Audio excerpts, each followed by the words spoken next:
Kasinungalingan nina AJ Raval at Aljur Abrenica binisto ng mismong tatay ni AJ na si Jeric Raval. Sa victory party ng pelikulang Mamay noong August 23 ay doon inamin ni Jeric Raval na dalawa na ang apo niya kina AJ at Aljur, isang babae at isang lalaki. Ang isa ay 9 na buwan pa lang. Ibig sabihin kapapanganak lang ni AJ sa bunso nila ni Aljur.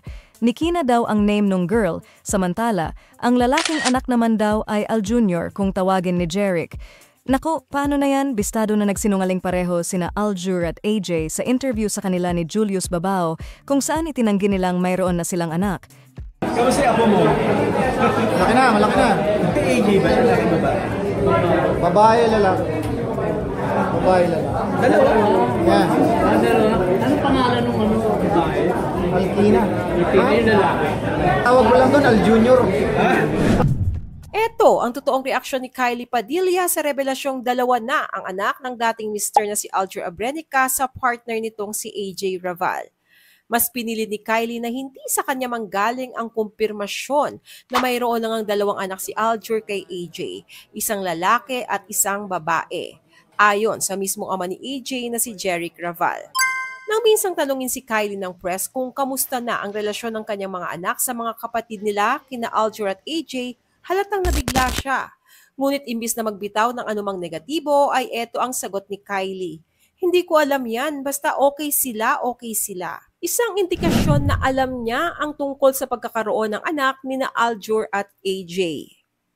Dito, mas lalo siyang hinangaan ng publiko sapagkat sa halip na maglabas ng sama ng loob o siraan ang dating asawa, pinatunayan ni Kylie ang kanyang maturity at respeto kina Aljur at AJ at malasakit sa mga bata. Alam niyo, gusto ko lang maging masaya siya sa buhay niya. Kasi siya pa rin ang tatay ng mga anak ko. Mukhang tuloy na ang teleseryeng pagtatambalan ni na James Reid at Catherine Bernardo. Kailan lang nang i-announce ng Dreamscape Entertainment ang pagbabalik teleserye ni Catherine at malakas ang bulong-bulungan na ito na ang pinakaabangang team-up nila ni James Reid. Matatanda ang nabanggit ni James sa interview sa kanya ni Karen Davila na makakapareha niya ang isang talented actress sa comeback project niya sa ABS-CBN. Mag-jowa kaya sila dito? Ano sa tingin niyo ang role na bagay sa kanila? I have a teleserye currently that's in the works and I will be working with a female lead, a co-actor. Very talented actress. Pagkabuot. Yes! Tapos grabe gid siya magpalangga. Not Isang only bagong revelasyon ang isiniwalat ni Sue Ramirez tungkol sa ugali ng boyfriend niyang si Dominic Roque. Kung sa tingin ng marami si Dom ay basta gwapo lang, habang ang iba naman ay pinaparatangan siyang manggagamit o hindi magaling umarte, ay eto ang mula mismo kay Sue bilang first-hand na nakakakita ng buong pagkatao ng aktor behind closed doors. Sabi ni Sue, isa daw sa natuklasan niya kay Dominic ay sobrang bait daw nito at grabe pala magmahal. Hindi lang daw sa kanya kundi pati sa kanyang pamilya. Sabi ng netizens, sana all ng lalaki kagaya ni Dominic, minamahal pati pamilya ng babaeng mahal niya. Agree ba kayo? pagkabuot. Yes! Tapos grabe gid siya magpalangga. Not only to me, also sa family ko, sa mga family niya man. Muling nabuhay ang galit ng ilang fans kay Alden Richards dahil ang hilig daw magpa-sweet pero hindi naman pala manliligaw. Puro pa-fall at paasa lang sa inang fans. Nabuhay na naman ang ines ng ilang fans sa recent revelation ni Maine Mendoza na totoong na-inlove siya kay Alden noong kasikatan ng Aldab at personal niya itong inamin sa aktor. Pero hindi pa din siya niligawan nito. Sabi tuloy ng fans, style talaga yan ni Alden. Todo pa sweet pag may project para makahatak ng fans tapos biglang maglalaho kagaya ng ginawa niya rin kay Catherine Bernardo. Sabi ni Alden kay Boy Abunda na fall siya kay Maine. Sabi naman ni Maine na in love siya kay Alden. Ang tanong ng marami kung pareho silang na-fall sa isa't isa, bakit walang ligawang naganap? Ano ang masasabi niyo dito? Ako in love talaga ako kay Alden. Vocal naman ako. Kahit sino naman yung magtanong sa akin. Sasagutin ko naman ang diretsyon. In love ako sa kanya. Pero hindi siya nanligaw. Did you fall for Maine Mendoza? Yes, hindi naman. Alden Richards natatakot ng magsalita tungkol kay Maine Mendoza. Ayaw nang magbigay ng reaksyon ni Alden sa viral statement recently ng ex-love team niyang si Maine Mendoza. In love ako sa kanya, pero hindi siya nanligaw.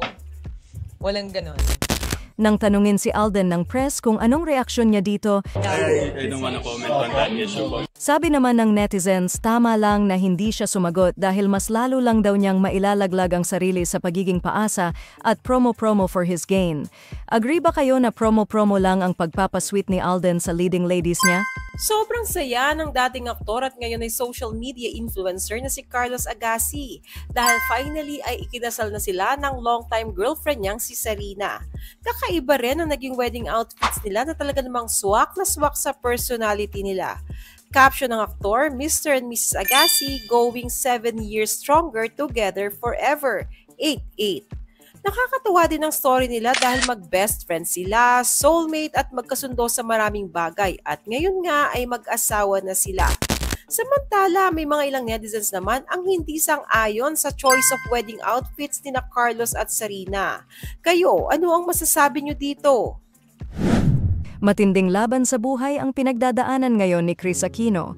Kamakailan, sumailalim siya sa surgical procedures at paglalagay ng portacath para sa kanyang malubhang karamdaman. Aminado siya, napakahirap ng pinagdadaanan niya, ngunit ang kanyang mga anak ang nagbibigay sa kanya ng lakas para magpatuloy. Sa susunod na 6 na buwan, mananatili siya sa preventive isolation. Sinusuri ng mga doktor ang pinakamainam na treatment plan dahil sa dami ng kanyang allergies at komplikasyon. Ngunit sa kabila ng lahat, nananatili ang kanyang tapang at pag-asa. Naging emosyonal si Vic Soto sa kanyang pagharap sa witness stand nitong Martes sa Muntinlupa Regional Trial Court. Ito'y kaugnay ng kanyang cyber libel case laban sa kontrobersyal na direktor na si Daryl Yap dahil sa teaser ng pelikulang The Rapists of Pepsi Paloma. Ayon kay Soto, malisyoso, mali at walang basehan ang pagkakadawit ng kanyang pangalan bilang isa umano sa mga rapist ni Pepsi Paloma.